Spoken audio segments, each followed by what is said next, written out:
question had several head-to-head matchups of the arguments in favor and against, and by a 2-to-1 margin, the level playing field argument lost to the argument that this would harm small businesses.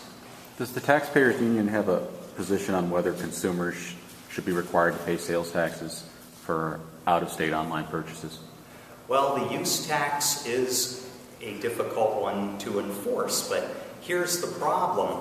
In our view, states don't want to go to the trouble of enforcing use taxes because that would make revenue authorities unpopular with their citizens. So what you do is you pass a mandate like this to require businesses to do it instead, and that deflects the unpopularity of having to go through this complex machination to collect tax onto a business instead of the state revenue authority. My colleague here has actually testified before Congress about alternatives to Marketplace Fairness Act that would address some of the concerns with the current use tax system. It's called origin-based sourcing, and what that means very simply is whether your business is online and has customers over the internet, or whether your business is brick and mortar and you've got customers coming through the door, you collect and remit and pay one sales tax rate to the jurisdiction in which you're located. That's it. That is truly leveling the playing field.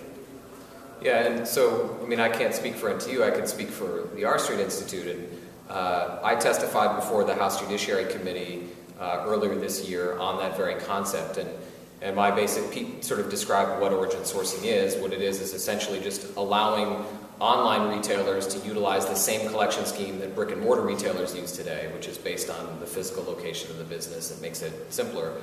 But, you know, it's also not some kind of crazy scheme that a weird think tank guy from DC thought up. This is something that's already in place for 93% of sales that are made to consumers today. And that's the portion that's still made in brick and mortar stores. The internet is growing, there is no doubt. It's expanding at a rapid pace. But even today, it's only 7 out of every $100, or 7 out of every 100 sales, rather, that is made on the internet. So we have a collection scheme that works already for 93% of the sales that are made.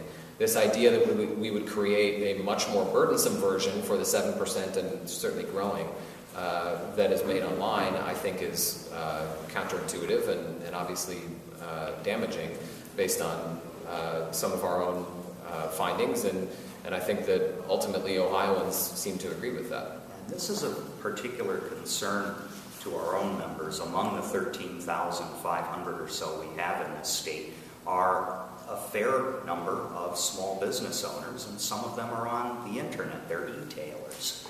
And if you take a look at 2010 census figures, there was something on the order of 700 establishments classified as primarily online retail businesses, employing many thousands of Ohioans. They deserve consideration along with the brick and mortar businesses. And as Andrew was just explaining, there's a better way than Marketplace Fairness Act here if the true concern is to resolve this issue rather than tilt the playing field the other way or simply try to grab more revenue.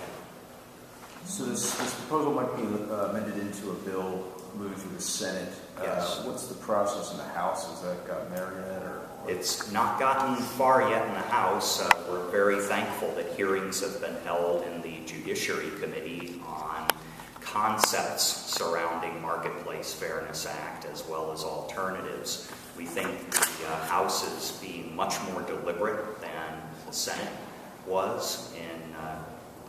The Senate very precipitously acted in 2013 to pass this measure. It was a 69 to 27 vote.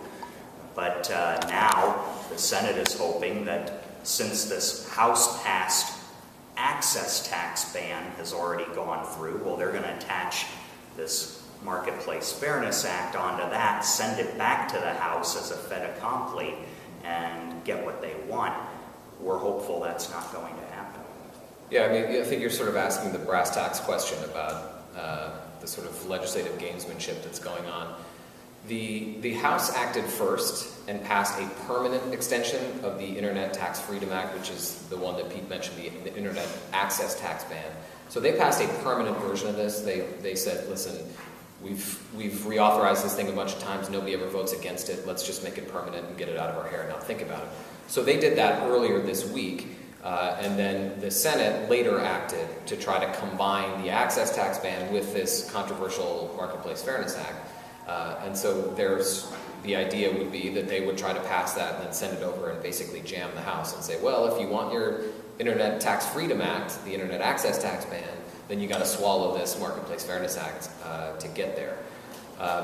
So stepping back even a week or two ago, before all of those efforts were going on, the status was basically that the Senate had acted very sort of rashly. They used a procedural gimmick to bypass the Committee of Jurisdiction, the Finance Committee in the Senate, to disallow it from operating on the bill, to take it directly to the floor. Once they took it directly to the floor, they basically shut down the amendment process. So despite the fact that there were dozens of amendments from Republicans, Democrats, everybody, to try to make improvements and changes to the bill, they shut that all down and forced a vote on it.